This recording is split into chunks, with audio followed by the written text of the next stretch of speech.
Es un gusto para mí tomar contacto vía Skype con el señor Nando Michelin. Es un reconocido músico uruguayo, profesor en Berklee, la universidad privada de música más grande y una de las más reconocidas del mundo, donde se han formado grandes estrellas, por decirles alguno. Juan Luis Guerra. Nando es un reconocido pianista de jazz. Nando, muy buenas tardes y muchísimas gracias por este contacto con nosotros. Buenas tardes, es un placer estar con ustedes. Bien, bueno, hablemos un poco de tu vida. Naciste en el año 1965 y en el 89 partiste rumbo a Estados Unidos. ¿Qué pasó en el medio entre eso? ¿Cómo llegaste a la música?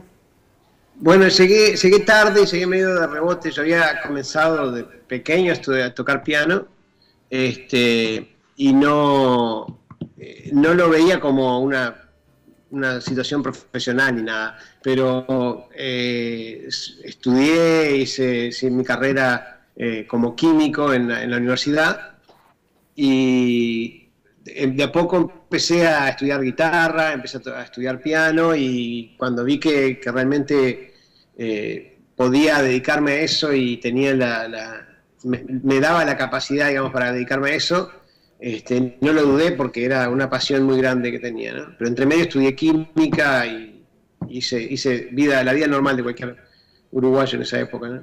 Bien, así que dijiste, no, la química no es lo mío, me tengo que ir hacia la música. Y bueno, ¿cómo se lo tomó tu familia y cómo seguiste de ahí en más tu carrera?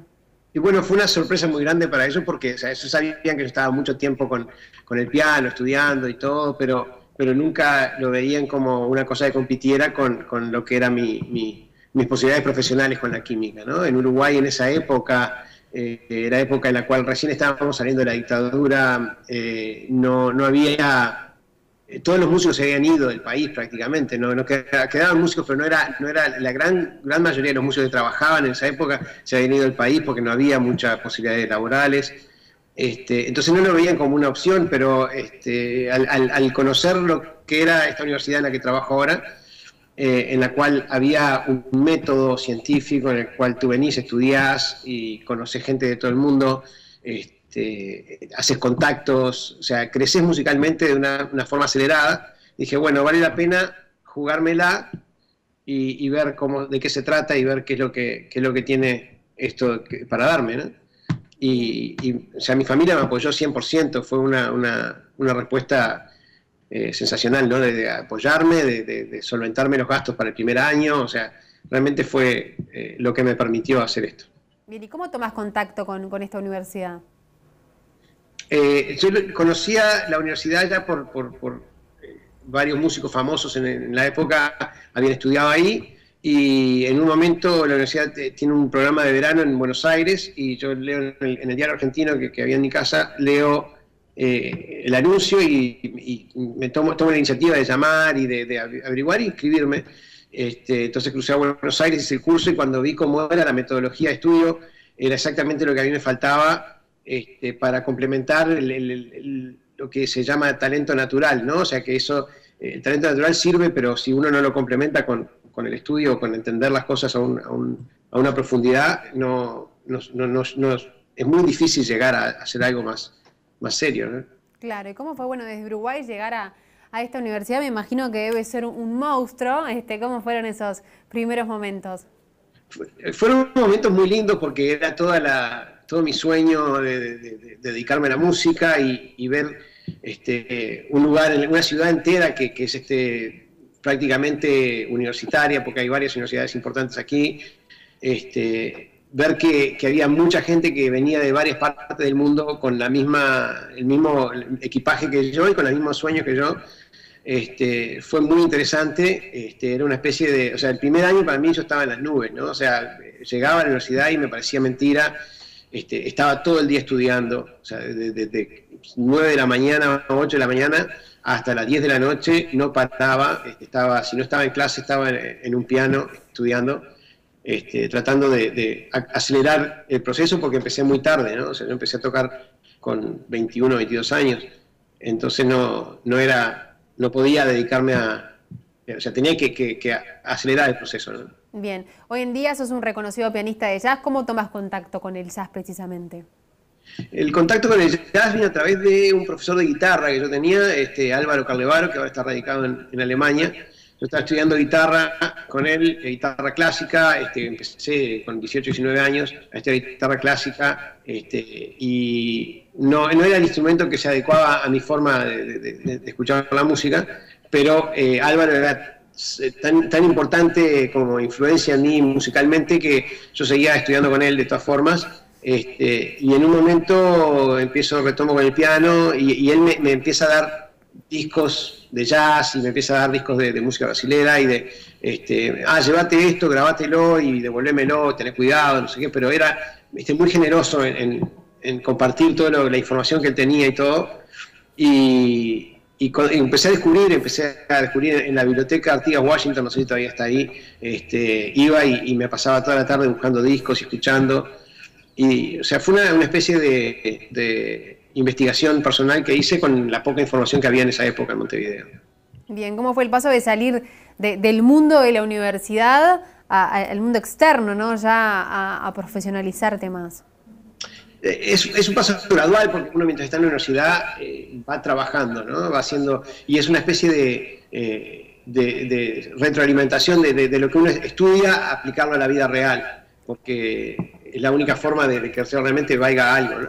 Entonces, cuando acabé la universidad, ya estaba inmerso en el mundo profesional, pero claro, al acabar la universidad lo que hice fue ya empezar a planear mi primera grabación aquí, ¿no? En Estados Unidos. Yo había grabado en Uruguay con el grupo El Sur, que teníamos con Sergio Falbótico, Fernando Labrada y Gabriel Casacuberta.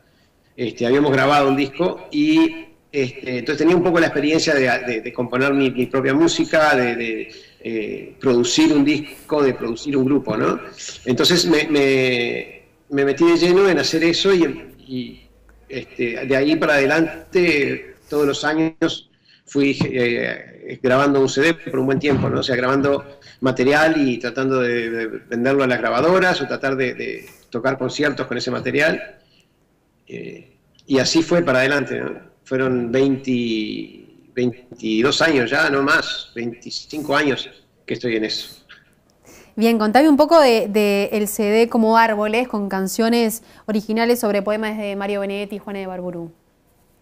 Eso fue una experiencia muy linda porque cuando yo ya había musicalizado poemas, había hecho algunos de Borges y algunos poemas chilenos para un proyecto de música con músicos chilenos. Entonces ya me gustaba mucho musicalizar poemas porque me lleva en una dirección musical en la cual yo no iría si no fuera por el poema, ¿no? O sea, el poema me sugiere frases y climas que no me lo sugeriría la música por sí. Entonces, cuando sentí, una cantante amiga mía me contactó y me pidió si le podía escribir un par de temas para el grupo de ella, y justo coincidió con la muerte de Benedetti en esa época. Entonces dije, bueno, voy a hacer una especie de tributo, voy a escribir un par de temas para ella que ella grabe su disco, ¿no? Y me senté, empecé a leer los poemas y empezó a salir un tema atrás del otro. Hice 8 o 9 de golpe, así en menos de un mes. Entonces se lo mostré y le dije, bueno, primero que yo también lo voy a grabar, así que si quieres usarlo, si no, no, pero me decidí yo a grabarlos. ¿Te enamoraste de...? ¿Sí? ¿Te enamoraste, digo, de lo que estabas leyendo? Sí, completamente, porque a mí lo que me interesa en la poesía a veces son los poemas que no tienen la forma estructurada como para hacer una canción. Yo tomé algunos de Benedetti que ya tienen forma de canción y los hice y me gusta también, pero me gustan más esos poemas. Hay uno que se llama Vaya uno a saber, que la forma es completamente antimusical en el sentido que uno espera de una canción, ¿no? Con todas las rimas bien planeadas y todo. Y esto aquí no, es más un texto, es un poema mucho más libre, entonces me obliga a mí a encontrar una forma en la cual contener eso y que se creen motivos recurrentes y que se cree algo que la persona que lo escucha entienda dónde lo siento yo la respiración, ¿no? Es un proceso muy divertido y muy interesante. Espero que la persona que lo escuche lo disfrute tanto cuanto lo disfruto yo cuando lo escribo, ¿no? Seguramente. Cuéntanos un poco de tu nuevo espectáculo, música de ida y vuelta, que es una mezcla bien interesante. Sí, es una mezcla. A mí el año pasado o hace un año atrás, yo siempre, hace mucho tiempo ya que venía en mente pensando, me voy a tomar un año para escuchar flamenco constantemente y transcribir y aprender y meterme en el mundo ese, porque es una música que siempre me fascinó y me atrae mucho, que es un estilo completamente, es como un lenguaje completamente diferente. Entonces, me decidí a hacerlo el año pasado, alrededor de septiembre del 2014, del 2013, septiembre del 2013 o octubre, empecé de a poco a meterme en ese mundo y pasé un poco más de un año estudiando por cuenta propia, ¿no? O sea, tratando de sacar influencias de ese mundo mágico de los gitanos españoles, ¿no? Y fue sensacional porque al principio me parecía que nunca iba a conseguir, ¿no? Era como estar estudiando un idioma nuevo en el cual me parecía que nunca podía conseguir hablarlo. Y a medida que todas las piezas fueron encajando, empecé a escuchar un poco con esa perspectiva. Y de golpe me senté al piano un día y empecé a componer, y también salieron 5 o 6 temas bien en estilo, o sea, dentro del estilo flamenco, ¿no? Y empecé a tratar de adaptar también temas míos anteriores, a agregarles algún punto de vista flamenco, y me atrapó esa idea, la idea que además la música flamenca está muy influenciada por la música sudamericana y centroamericana, y ellos le llaman música de ida y vuelta, ¿no? Porque son de repente canciones que los colonizadores o los españoles llevaban a América, y después cuando volvían las cantaban diferentes porque tenían las influencias africanas, y se iba, yendo y viniendo, se iba creando, o los mismos flamencos iban adaptando canciones sudamericanas para hacerlas en su estilo. Entonces se crea una especie de interacción muy orgánica y muy musical que es muy atractiva. Y entonces decidí condensar todo ese estudio que estaba haciendo en este nuevo proyecto, se llama Música de Ida y Vuelta. Tiene la presencia de 2 muchachos que son, uno de Palestina y el otro de Jordania, que tocan violín y cello. Entonces traen todo el bagaje también de música árabe atrás. Entonces se crea una especie de campo abierto de posibilidades del sonido árabe, del sonido flamenco y del sonido de la armonía y la melodía sudamericana, con los ritmos afro-sudamericanos también, como chacarera o tango. Entonces es toda una mezcla muy, muy musical, digamos, ¿no? Trato de no forzar nada y de que todo se vaya encajando a medida que lo tocamos, se va decantando, digamos, ¿no? Bien, Nando, ¿cada cuánto venís a Uruguay y podemos llegar a soñar con tener este espectáculo en algún momento aquí en nuestro país? Es mi sueño, ¿no? O sea, me encantaría poder llevar cualquiera de los grupos o de los proyectos que he creado, ¿no? O sea, ya sea el de Benedetti o el de Juana de América, con poesía de Juana de Averbolú, o de Ida y Vuelta. Me encantaría. Yo voy seguido a Uruguay porque tengo toda mi familia ahí y siempre, o sea, ahora en mayo, por ejemplo, termino las clases el 9 de mayo, ya el 10 estoy en el avión para pasar un par de semanas ahí. ¿Se extraña mucho el Uruguay? Una vez al año, a veces 2 veces al año voy. ¿Se extraña mucho el Uruguay? Muchísimo. Bueno, por suerte ahora se extrañaba mucho cuando llegué porque no había forma de estar en contacto constante, ¿no? Ahora tengo televisión del Observador, o sea, todos los días de mañana me levanto y leo todo lo que pasa en Uruguay, estoy al tanto de todo, y por FaceTime puedo hablar con mis padres todos los días y con mis hermanos, o sea, estoy presente. Entonces se extraña menos, pero cada vez que piso Montevideo es como que llegué a mi casa, ¿no? Todavía, a pesar de que mitad de mi vida la pasé en Montevideo y mitad de mi vida en Boston. Ya pasé es más, viví más en Boston que en Montevideo a esta altura. Pero todavía me siento más uruguayo que de aquí, ¿no? Contanos un poco de tu rol como docente, cómo es trabajar en esta prestigiosa universidad, cómo es tu rutina, cómo es el nivel de los estudiantes.